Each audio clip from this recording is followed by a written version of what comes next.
Meus queridos, nessa noite, então a palavra de Deus, que ela é santa, bendita, toda a instrução ao coração do homem, foi escrita por nossa causa. Ela foi escrita para nós, para que a gente pudesse olhar para ela e adorar o Senhor e falar: Deus é bom, Ele nos instrui, Ele mostra o caminho que nós devemos andar. Essa é a palavra de Deus. E aqui nessa noite eu quero convidar você que abra a santa palavra no livro do evangelista Lucas, o doutor Lucas, capítulo 16.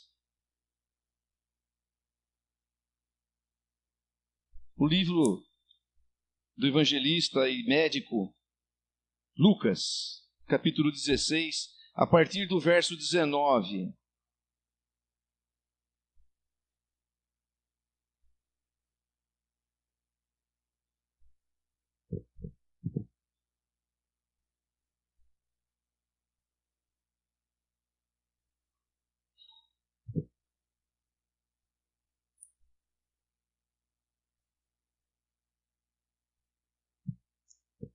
Ora, havia certo homem rico que se vestia de púrpura e de linho finíssimo, e que todos os dias se regalava esplendidamente.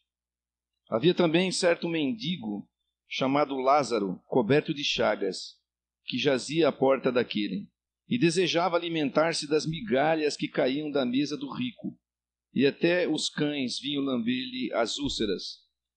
Aconteceu morrer o mendigo, e ser levado pelos anjos para o seio de Abraão. Morreu também o rico e foi sepultado.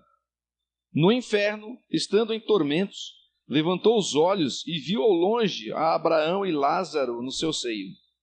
Então, clamando, disse: Pai Abraão, tem misericórdia de mim, e manda Lázaro que molhe em água a ponta do dedo e me refresque a língua, porque estou atormentado nessa chama. Disse, porém, Abraão: Filho, lembra-te de que recebeste os teus bens em tua vida, e Lázaro igualmente os males. Agora, porém, aqui ele está consolado, tu em tormentos. E além de tudo está posto um grande abismo entre nós e vós, de sorte que os que querem passar daqui para vós outros não podem, nem os de lá passar para nós. Então replicou: Pai, eu te imploro que o mandes à minha casa paterna, porque tenho 5 irmãos, para que lhes dê testemunho, a fim de não virem também para esse lugar de tormento. Respondeu Abraão: Eles têm Moisés e os profetas, ouçam-nos. Mas ele insistiu: Não, pai Abraão, se alguém dentre os mortos for ter com eles, arrepender-se-ão. Abraão, porém, lhes respondeu: Se não ouvem a Moisés e aos profetas, tampouco se deixarão persuadir, ainda que ressuscite alguém dentre os mortos. Oremos mais uma vez. Senhor, em nome de Jesus, o Senhor é santo. Nós declaramos isso e declaramos também a nossa total dependência do Senhor. Ajuda-nos a compreender a Tua palavra. Envia, Senhor, sobre nós da Tua graça redobrada, a presença do Teu Espírito Santo, Senhor, sobre a nossa vida, de maneira que ela fique clara, límpida em nossa mente e em nosso coração. Usa a nossa vida, por favor. Nós te imploramos ao Senhor, em nome de Jesus. Amém. Meus queridos, eu tenho um pequeno vídeo para mostrar para vocês. É possível, Oswaldo? Sim. Então, vejamos esse vídeo de 3 minutos.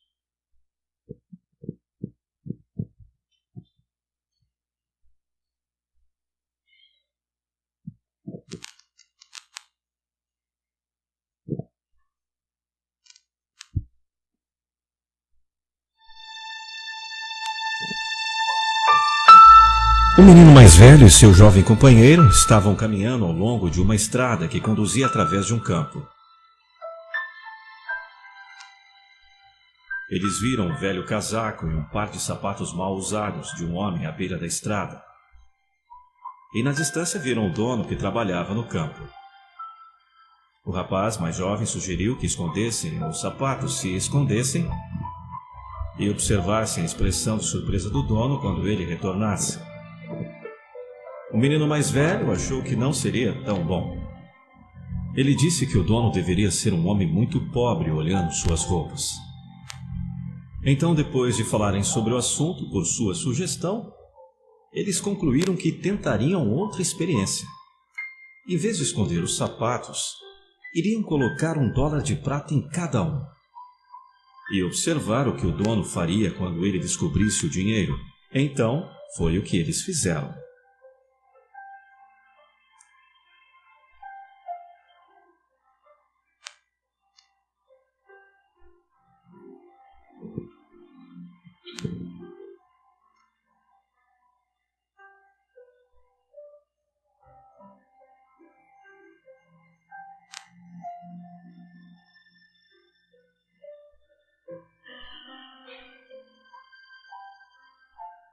Logo o homem regressou do campo. Colocou seu casaco, calçou um pé em um sapato, levou-o para fora e encontrou $1 de prata. Maravilha e surpresa brilharam de seu rosto. Ele olhou para o dólar outra vez e outra vez. Virou-se e não podia ver ninguém. Em seguida, continuou a calçar o outro sapato.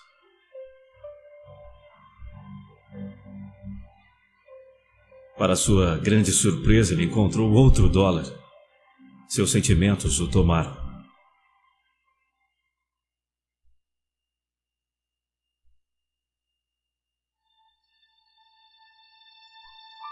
Ele ajoelhou-se e ofereceu em voz alta uma oração de agradecimento, no qual ele falou de sua esposa que estava doente e sem esperança, e de seus filhos indefesos, sem comida. Ele agradeceu fervorosamente a Deus por essa graça vinda de mãos desconhecidas e evocou bênçãos do céu sobre aqueles que lhe deram a ajuda que precisava.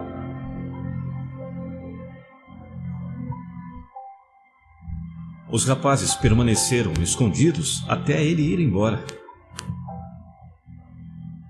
Eles tinham sido tocados pela sua oração e sentiram um calor dentro de seus corações. Como saíram a pé pela estrada, um disse ao outro: "Então, realmente, você não teve um bom sentimento? Amai-vos uns aos outros como eu vos amo." Palavra de Jesus Cristo. Compartilhe esse vídeo com seus amigos. Meus amados, no texto que nós acabamos de ler, da palavra de Deus de Lucas,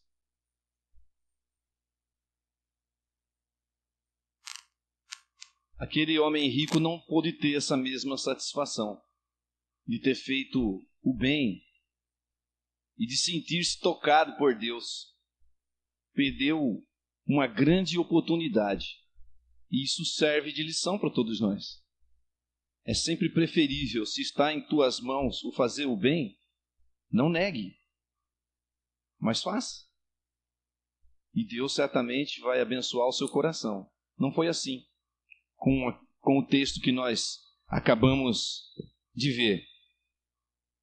Ao que parece, aquele homem, como diz a palavra de Deus, era um homem rico, muitas posses, não fez a sua parte, não tinha satisfação nem tinha prazer, e ninguém o ensinou a sua vida toda que era melhor fazer o bem.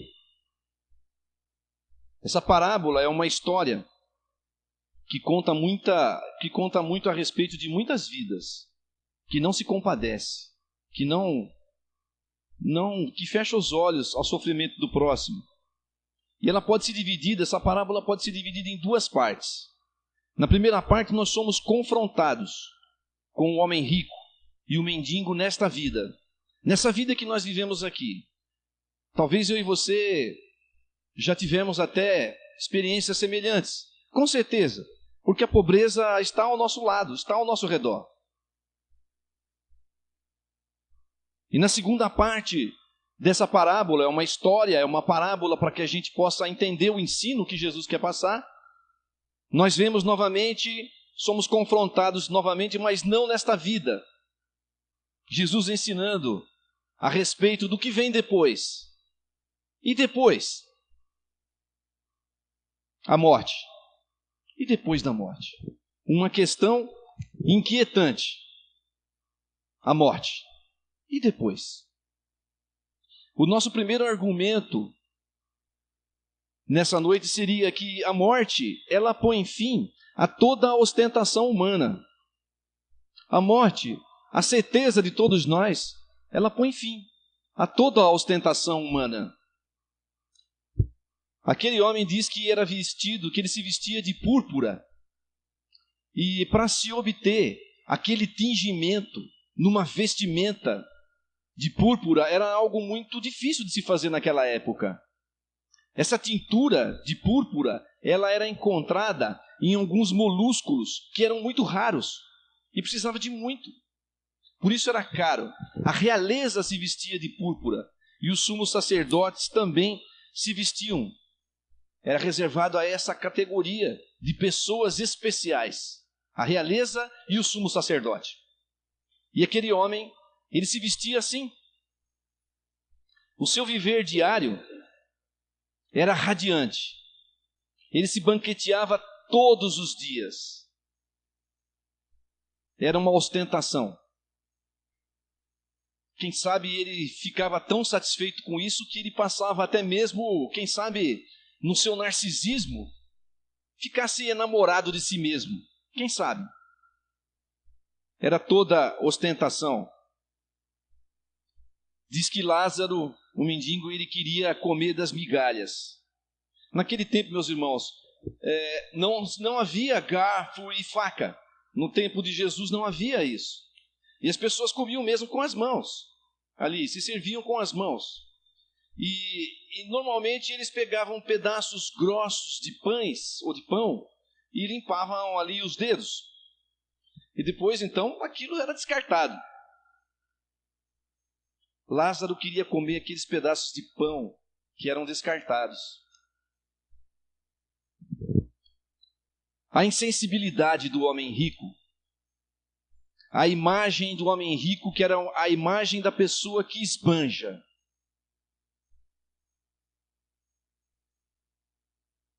Lázaro, ao contrário, a imagem da maior pobreza.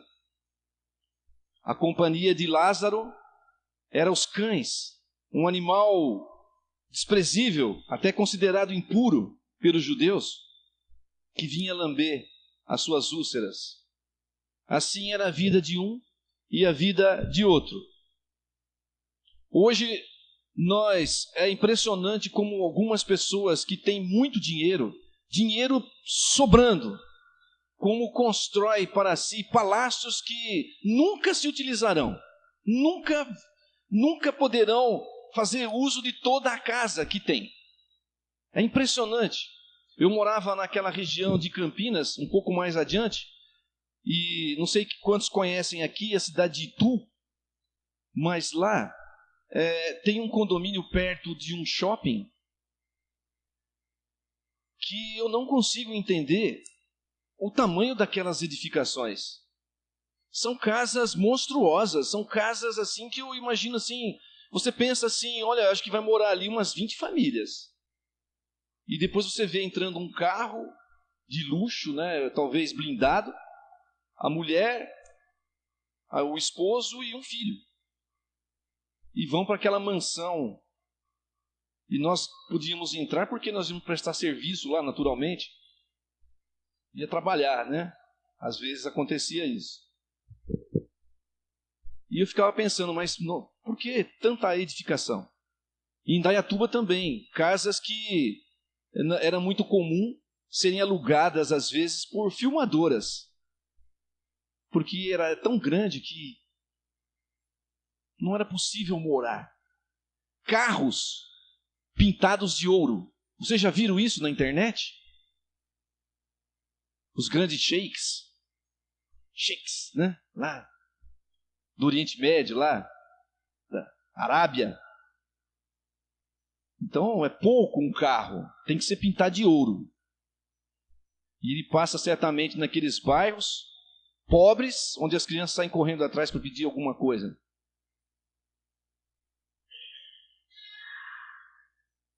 Mas o que adianta tanta ostentação se tudo isso, todo esse poder, toda essa ostentação, todo esse orgulho não pode livrar da morte? Todos morrem. Os necessitados morrem. Os reis morrem. Os donos de grandes impérios morrem. Todos morrem. É a certeza de todo homem. Por que tanta ostentação, tanta riqueza, tanta indiferença com a pobreza? Na história, na Bíblia, diz que Herodes, um rei cruel, matou vários irmãos, prendeu a Pedro, açoitou, mas Deus livrou Pedro das garras de Herodes. Num dado dia, quando ele foi então ali fazer um pronunciamento, as pessoas o aclamaram como sendo Deus. Não é a voz de homem, mas é a voz de um Deus que nós ouvimos. E ele aceitou.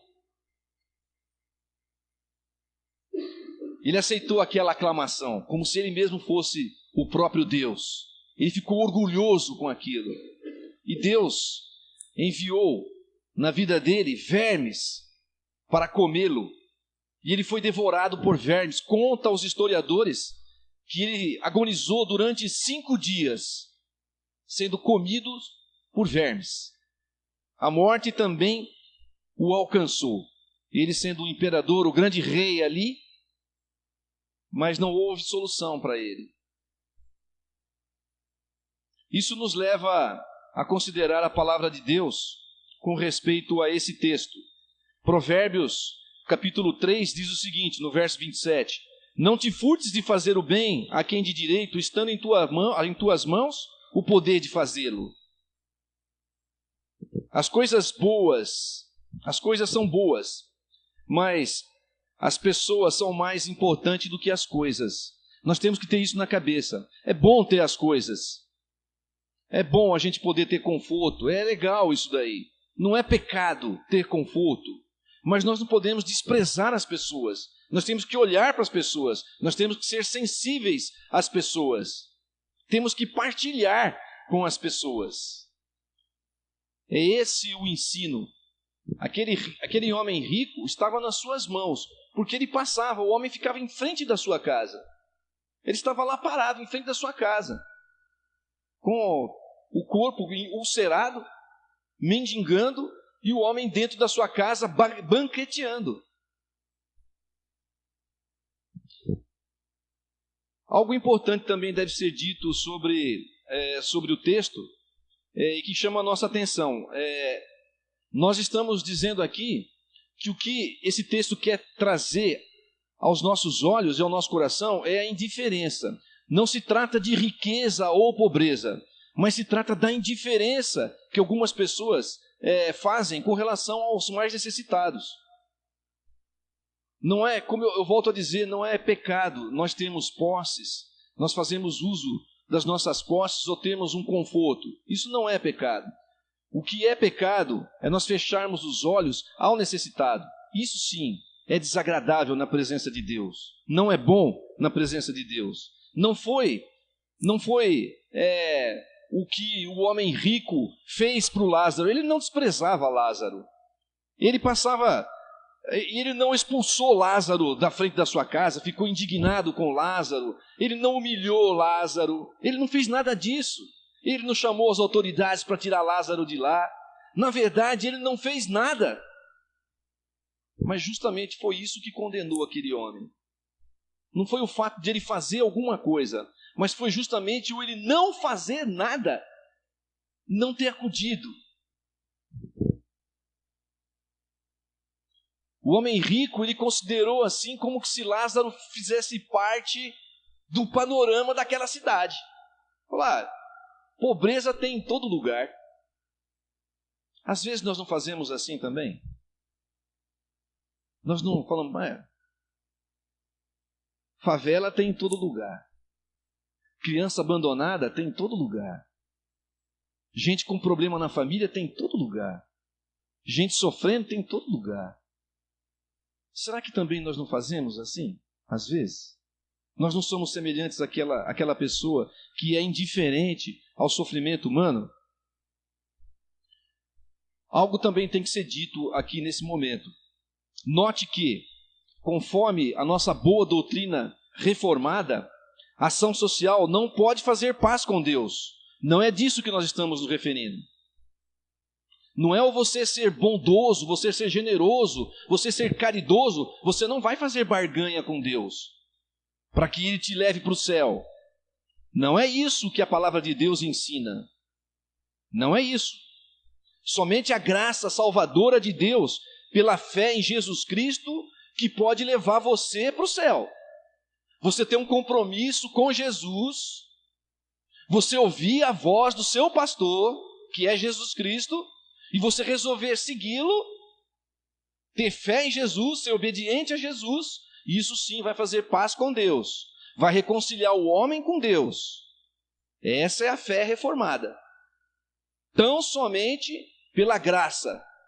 Por que pela graça? Porque é de graça. Você ouvir a voz de Deus é de graça, é um dom de Deus, que vem, que coloca o seu ouvido para ouvir a voz de Deus. Se você não ouve a voz de Deus, das duas uma, ou você nunca pertenceu a Deus, ou ainda não é o momento de você estar sendo chamado, porque cada um tem a sua hora, o seu momento, de ouvir a voz de Deus. Às vezes a pessoa vem, ouve a palavra de Deus e fica assim, mas o que será que é isso? A palavra foi boa, foi ótima. Então eu tenho que fazer o bem. Ótimo, é isso mesmo. Mas é mais do que isso. Por que, Senhor? Por que nós temos que dizer que é mais do que isso? É sempre bom lembrar também que aqueles que foram alcançados pela misericórdia de Deus, aqueles que foram chamados, aqueles que ouviram a voz do seu pastor, eles são chamados justamente para não ficarem indiferentes a essa situação de sofrimento do ser humano. Nós fomos chamados para isso, meus irmãos. Você que já professou a fé em Jesus Cristo, você que já depositou a sua fé e a sua confiança em Jesus, e sabe que você tem uma aliança, um novo pacto você formou com Deus, você está destinado ao céu. Você que tem certeza disso, que o seu destino final, depois da morte, é o céu. A palavra de Deus fala assim, Mateus 5,16, assim brilhe também a vossa luz diante dos homens, para que vejam as vossas boas obras e glorifiquem o vosso Pai que está nos céus. Nós somos chamados a não ficar indiferentes à sociedade sofredora. Nós somos chamados para fazer o bem e para glorificar a Deus. Nós somos chamados para dizer às pessoas que a igreja do Senhor está pronta para acudir o necessitado, e que há um Deus, e que nós somos movidos por esse Deus. Nós somos chamados em Jesus Cristo para estar junto com a população e para dizer que há salvação em Cristo e que Ele também pode se levantar. Em Efésios 2, capítulo 2, no verso número 10, pois somos feitura dele, criados em Cristo Jesus, para as boas obras, as quais de antemão preparou para que andasses nela. Então, meu irmão, eu e você não podemos fugir da palavra de Deus. Nós somos salvos, sim, pela graça do Senhor Jesus. Foi Ele que nos chamou. Nós ouvimos a sua voz e nós seguimos o pastor. Nós somos boas ovelhas dele. Mas Ele também, a palavra de Deus, nos chama também para não ficarmos indiferentes ao sofrimento humano. É uma grande oportunidade para a igreja de Deus servir ao próximo. Porque assim a luz vai brilhar e você vai ter oportunidade de dizer, sim, eu faço. Por quê? Porque Deus, Ele me falou que essas coisas estavam preparadas para mim. Mas que Deus? Ele falou para que isso estava preparado, era próprio daqueles que Deus alcançasse, fazer o bem, está se compadecendo do necessitado. Havia uma mulher que sofria muito, e ela tinha muita necessidade na sua casa. E aí ela Isso é uma história real. E aí a igreja foi e ajudou com uma cesta básica simples, assim como nós temos aqui. A nossa cesta básica é muito simples, gente. Você sabe o que é cesta básica? A nossa é básica. A nossa é básica. Nós precisamos ser mais generosos, porque a nossa cesta básica é uma cesta básica. A pessoa não passa fome, mas é tão somente isso. Não passa fome. Ela recebeu uma cesta básica. Surpreendentemente, ela começou a chorar e agradecer a Deus, e compulsivamente. Nós acalmamos ela e falamos, mas não precisa ficar assim. Ela falou, não, eu estou assim porque eu estou feliz, porque agora eu posso compartilhar um pouco de arroz e um pouco de farinha de milho com meu vizinho. Vocês acreditam nisso? Ela estava feliz porque, não porque ela tinha recebido alimento, mas porque agora ela podia atender o outro. De Deus essa mulher, não é? É Deus que faz essa obra no coração das pessoas. Dessa forma, nem é preciso muito para você demonstrar um pouco de cuidado com o seu próximo. Não se esqueça, a morte, ela põe fim a toda ostentação humana. Vamos repartir, vamos então falar com Deus e pedir que nos dê um coração generoso para poder acudir de alguma forma, às vezes com pouca coisa, nem precisa muito. Comece com pouco até, se você tem o seu coração mais duro, comece com pouca coisa. Aquela mulher deu um pacote de farinha de milho.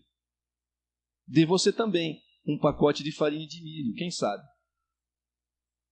O segundo argumento, meus irmãos, é que a morte, ela não discrimina. Pelo contrário, a morte acolhe a todos.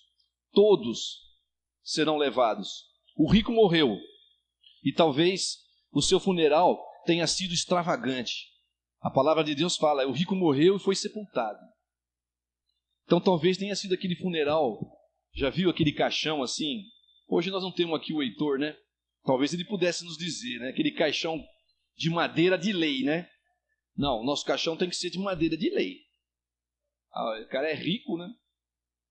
Tem que colocar um véu vermelho aqui, vamos contratar lá umas pessoas para chorar, que era costume lá na época, um monte de gente chorando. Aquele funeral quilométrico, né? Gente chorando 3 dias. E assim foi lá o funeral do rico. Quanto ao pobre miserável, nem ao menos foi anunciado que ele teve um funeral. Eu acho que o funeral daquele homem foi tão sinistro, tão obscuro e tão triste, que foi melhor a palavra de Deus. Jesus falou assim, olha, eu vou silenciar. Imagine você aí, como é que foi o funeral daquele homem pobre. É Jesus falando, Jesus deixando para você decidir as coisas. A palavra de Deus é assim, às vezes Jesus não fala, ela não fala. Muitas coisas são assim na palavra de Deus, mas você decide. Como é que foi aquele funeral do homem pobre? Como será que foi, né? Será que ele tinha família? Ficou esquecido. A realidade e a certeza da morte, todos nós seremos encontrados, porque a morte, ela nos encontrou um dia, e é a realidade para todo mundo. Lá no Éden, foi isso que aconteceu conosco. Nós não fomos feitos por Deus para morrer, mas por causa do pecado original, então nós passamos a morrer. Todos morrerão.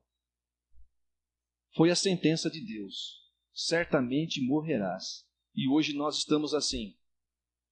Mas é fato também que todos morrem, não importa que tipo de pessoa nós vamos ser. Pessoas boas, pessoas más.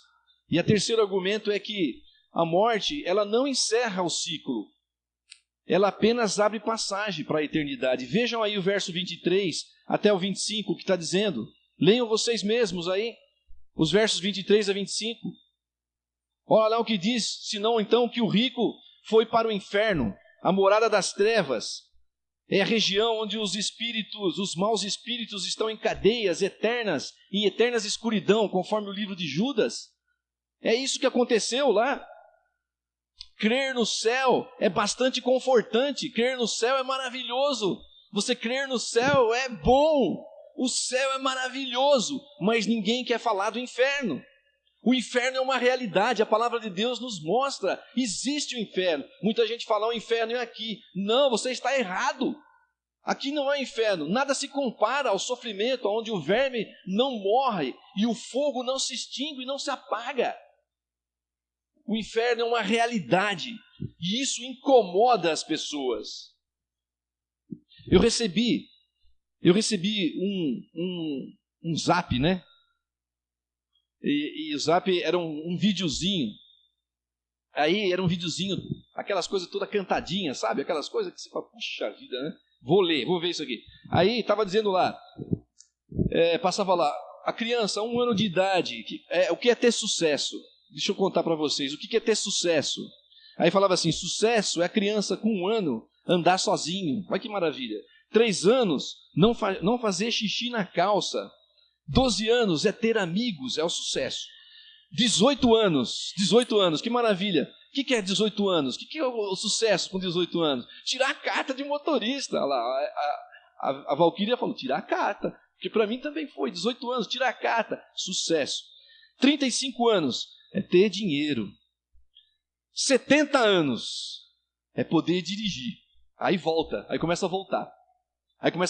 Você entendendo? Vai entendendo. Com 70 anos, então, se com 18 era tirar a carta, com 70 é você ainda ser capaz de dirigir, também é sucesso. Aí com 75 anos, volta de novo, é ter amigos. Você ainda com 75 anos, você ainda tem amigos. E aí com 80 anos, o que é? É não fazer xixi na calça, que nem 1 ano. E com 90 anos seria então igual a criança de 1 ano, é poder andar sozinho. Aí depois todo meloso, né? Aquele vídeo lá fala, então, olha, não perca tempo fazendo maldade, com falta de amor, com desrespeito. Todos terão o mesmo destino. Portanto, ame, brinque, perdoe. Meus irmãos, isso tudo é certo. Ame, brinque, perdoe. Isso é maravilhoso. Isso é fantástico. Faça isso. A pergunta é, e depois? Essa é a pergunta. Ame, brinque, aproveite a sua vida. Mas e depois? O que vem depois? Você está preparado para o que vem depois? Você levou uma vida? A palavra de Deus não deixa dúvida. O Salmo 9 diz o seguinte, os perversos serão lançados no inferno e todas as nações que se esquecem de Deus. Você está preparado para o depois? Não importa se você tem 1 ano ou se você tem 90 anos. Todos nós temos que estar... Fui até um pouco exagerado, né? Mas quem sabe aqui nessa plateia, se você tem 13 anos, quem sabe, ou 90 anos, não importa. Você está preparado para o depois? Você já fez um compromisso com Cristo que pode livrar da morte? A boa notícia é que existe o céu. E eu garanto, todo mundo quer ir para o céu. Todo mundo quer ir para o céu. Ditado, de fato, todos querem confiantemente estar com Cristo. É uma necessidade. A morte não tem poder para arrastar para o inferno se você estiver com Cristo. E eu quero contar outra história para vocês, porque é bom contar história, não é? Nós já estamos com 35 minutos aqui com o vídeo, menos 3 minutos do vídeo, dá 32. Então, eu não vou cansar vocês, mas tem mais uma história que eu queria contar a respeito de um homem que estava moribundo para morrer. Ele estava com uma doença terrível e ele sabia que ia morrer. Ele foi no consultório do médico e o consultório do médico era anexo à sua casa, assim. Ele podia andar ainda, mas ele estava condenado à morte. Assim como eu encontrei um senhor essa semana mesmo ali, ele chorou para mim. E o nome dele é o senhor Amadeu, e eu disse a ele que a igreja estaria orando por ele. Ele estava a caminho de Barretos porque ele estava com câncer. E o câncer já havia pegado, segundo ele, uma parte do pulmão. e ele dizia que ele estava condenado. E ele chorou, e eu disse a ele que a igreja ia orar. Então, meus irmãos, orem pelo seu Amadeu, para que Deus o abençoe e ele tenha um encontro especial com Cristo. Mas esse homem também estava condenado, e ele estava muito triste, chorando, e ele falou para o médico, que era um cristão, falou: doutor, como é o outro lado? Foi essa a pergunta. Intrigante, né? Muita gente quer saber isso. Como é o outro lado? E o cristão médico olhou para ele assim, ficou pensando em dar uma resposta, e nesse momento, então, alguma coisa raspou a porta, que era anexa à casa dele assim, e o médico foi lá, abriu a porta, e surpreendentemente entrou um cachorro, que era o cachorro do médico. Ele entrou todo alegre. Sabe quando o cachorro vê o dono? Ele entrou todo alegre, abanando o rabo lá, e pulou assim no médico, né? Aí o médico acalmou o cachorro assim, olhou para o homem e falou assim: olha, eu de fato não sei exatamente como é o outro lado, mas uma coisa eu sei: quando eu passar para aquele lado, eu vou encontrar o meu Senhor.